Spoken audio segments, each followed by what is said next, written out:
Hello everybody and welcome back to Typical City. Spursy. Is that what we're going to see? A bit of Spursy Spursness. Are we going to see Spursy become the Spursiest of Spursness you've ever spursed? I do not want to see any Spursiness, and quite frankly, the typical Spursy way would be to beat Manchester City and go and hand the title to Arsenal in the process. That is what we are all hoping doesn't happen. Everyone in the ground of the Tottenham Hotspur Stadium will be hoping that is going to be the case, but everyone else is hoping Spurs win. And that term Spursy, by the way, it does get on my nerves a little bit because, to be honest, the term Typical City, which is the name of this channel, has a very different meaning nowadays. Typical City these days means winning trophies, but back in the day, Typical City was very much a Spursy type term. In fact, it puts the Spursy term in the bin. What is known as Spursy and what was known as Typical City were along the same lines of what they both mean, but Typical City, back in 1937, mate, Manchester City, they won the league. The following season, in 1938, they got relegated, and they scored 100 goals in the process while getting relegated. So don't talk to me about Spursy. We've been through the mill, mate. We've been through the dogged, dirty times. Not me personally, because I wasn't alive in 1937, thankfully.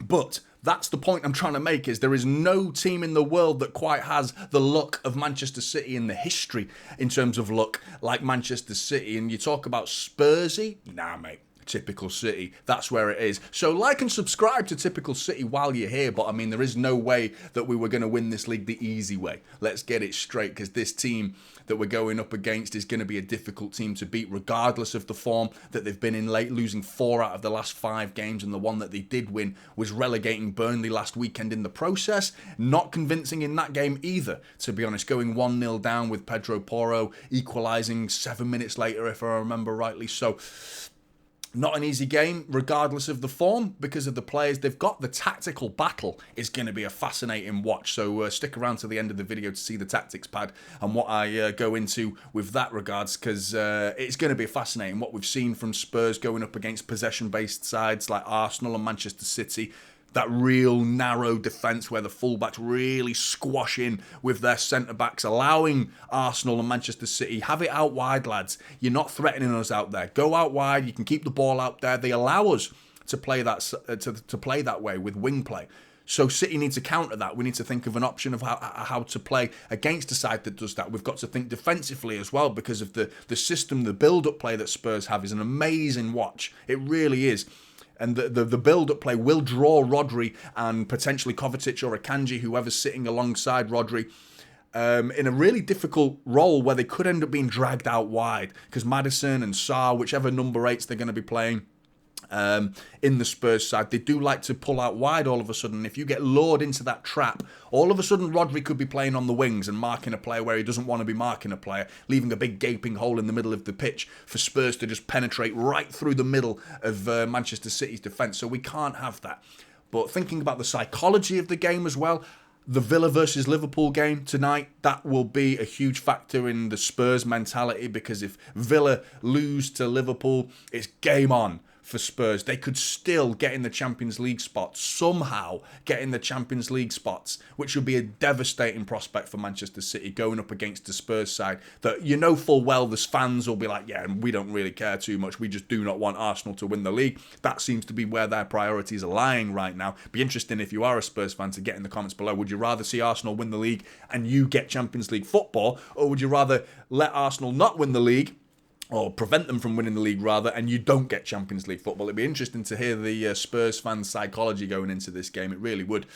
But that could be made up. Their minds could be made up for them if Villa go and beat Liverpool tonight. It's almost game over then, isn't it? It's done and dusted. They're not getting in the Champions League. Game over. In which case, will the Spurs players, will their mentality be on the beach, flip-flops on, chilling, messing about, building sandcastles, all that's good stuff that you do on holiday? Will they be thinking about that, or will they be concentrating on beating Manchester City in a football match? It's going to be really, really interesting to see. But you know what you get from Spurs? You're going to get the high pressing. You're going to get the inverted fullbacks. You're going to get them the allowance of playing out wide. You're going to get the sweeper role of Van de Ven as well, because I know a lot of City fans are thinking about the basic way of looking at Spurs is they give you chances and there's going to be space in behind. I do think there's been a huge focus on Spurs' tactics this season. From the start of the season, it was they were put in the limelight, under the microscope for their tactics, and they were very much like praised up until that Chelsea game, where it was deemed more naive and stupid rather than being brave and courageous. It was deemed as just daft to go for it like that with 9 men against Chelsea. It was almost an inevitability that Chelsea were going to score eventually. They tried their best not to score, Chelsea, in fairness to them, but eventually they did. Nicholas Jackson putting it into the back of the net eventually. But since that game, they've been quite damned, haven't they? A lot of the media, the general football fan, seems to look at Spurs as a bit more open now. And I think City fans are looking at it from a space in behind the sides that we've gone up against this season. Brighton, Luton, a little bit of Forest, a little bit. Wolves a little bit. Sides that were brave, came out of their shape, came forward, and we spanked them. We spanked them, all 3 of them at least. With Wolves most recently, Brighton we put 4 past, Luton we battered them in the FA Cup, Haaland scoring 5. So we've done it numerous times to teams this season that have been bold and brave, but others will call them stupid and naive. I think there's a blend of Spurs. I don't think with 11 men they are quite as bold and brave as people make them out to be. They do come forward, but Van de Ven is a component that is vital to Tottenham Hotspur's defence, and the speed that he's got is going to be a horrible task for Erling Haaland, for even someone of his speed that normally gets in behind, and the rest of the Premier League's defenders will look at him and like, see you later, mate. No point even chasing him. He's gone. He's gone, but not with Van de Ven, mate, because he will keep up with you. He will keep up with Erling Haaland, and it'll be an amazing battle to see if Erling Haaland can get in and behind Spurs and see them two in a foot race, going for it, bearing down on Vicario's goal.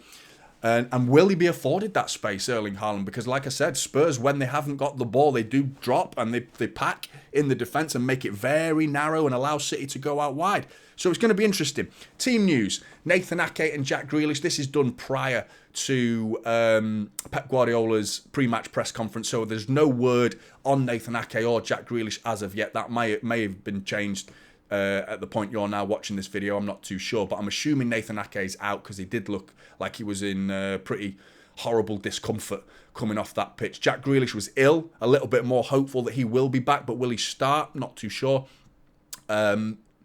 That's it for City. So we've got a reasonably full bill of health there, barring Nathan Ake most likely, who will probably be out. Spurs, Richarlison, who was pulled out and omitted from the Brazil Copa America squad. So there's a clue that I think he's out for the rest of the season, because if he's not playing in Copa America, he's not going to be playing in the Premier League anytime soon. Timo Werner, Ben Davies, Solomon, Sessegnon, Fraser Foster and Udogie all are out as well. And Udogie's a big loss for them because they've been playing Emerson Royal as of late, who's had, before the Burnley game, it was Emerson Royal 2 games in a row and he had the stinkers. Proper stinkers. He's not the most reliable player for me, Emerson Royal.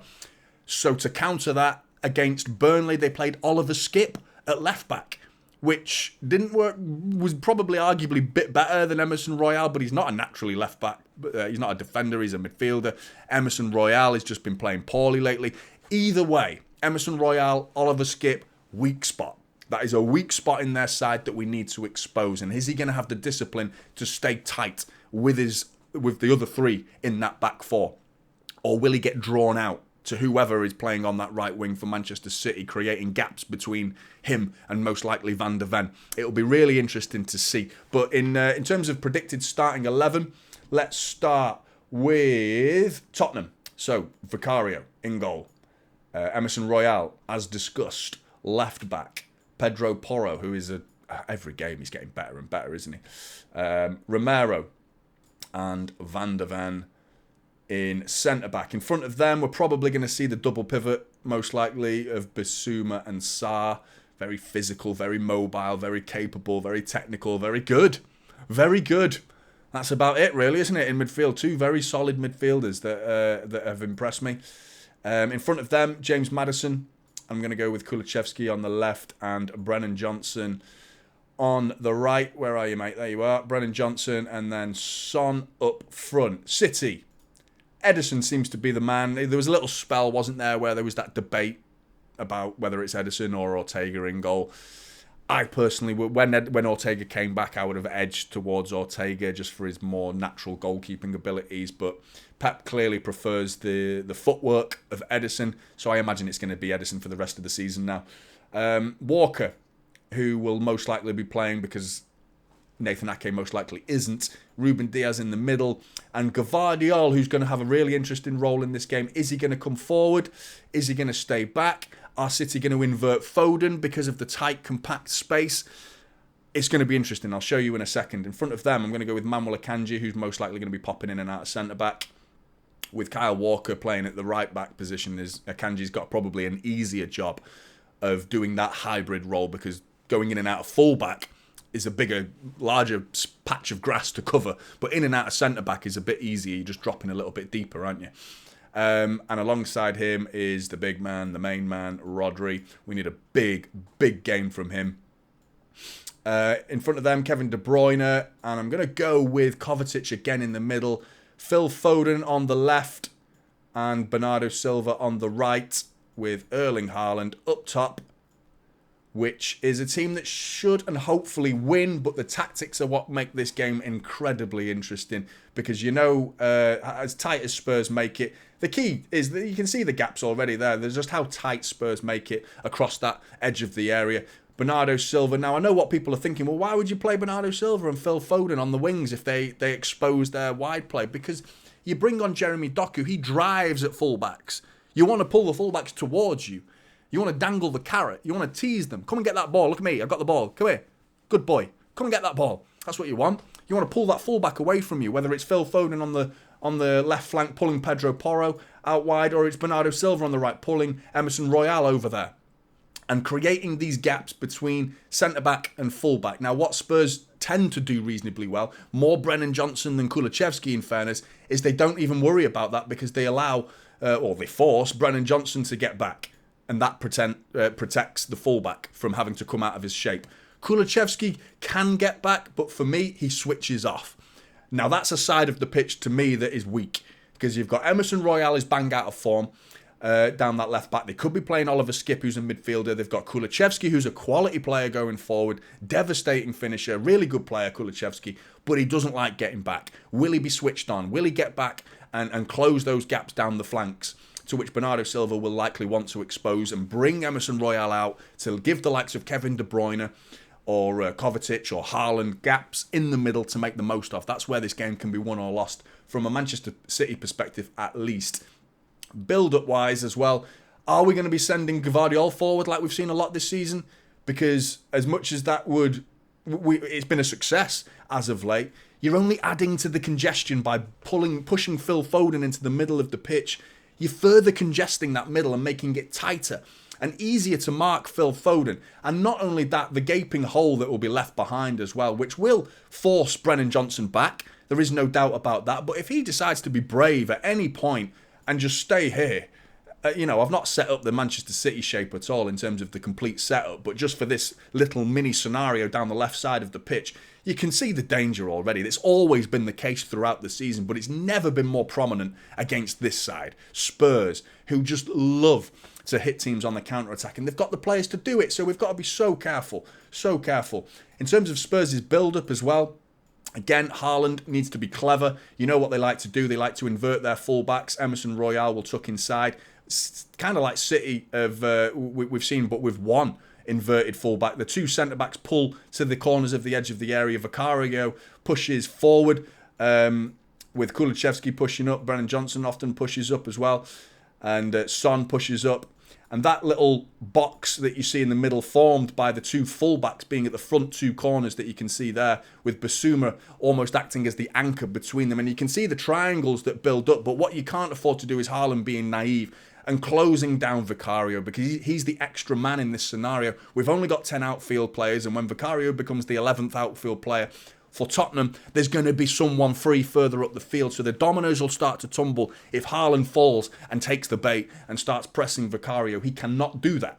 He has to be sensible. We can't be pressing like a bull out of a gate, mate. We've got to be careful.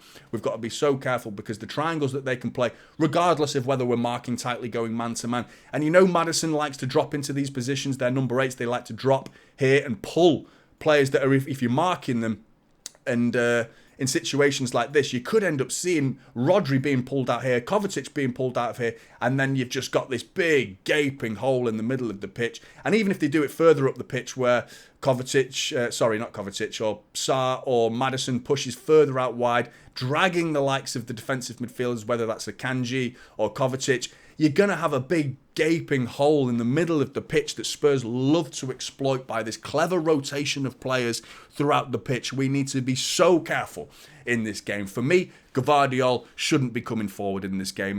I have a bad feeling that he might do. He's been playing brilliant lately. He's been scoring goals lately, but this is a side that will expose the holes you leave behind. If he goes forward and we get sloppy, give that ball away, they could kill us on the break. So we need to be so careful.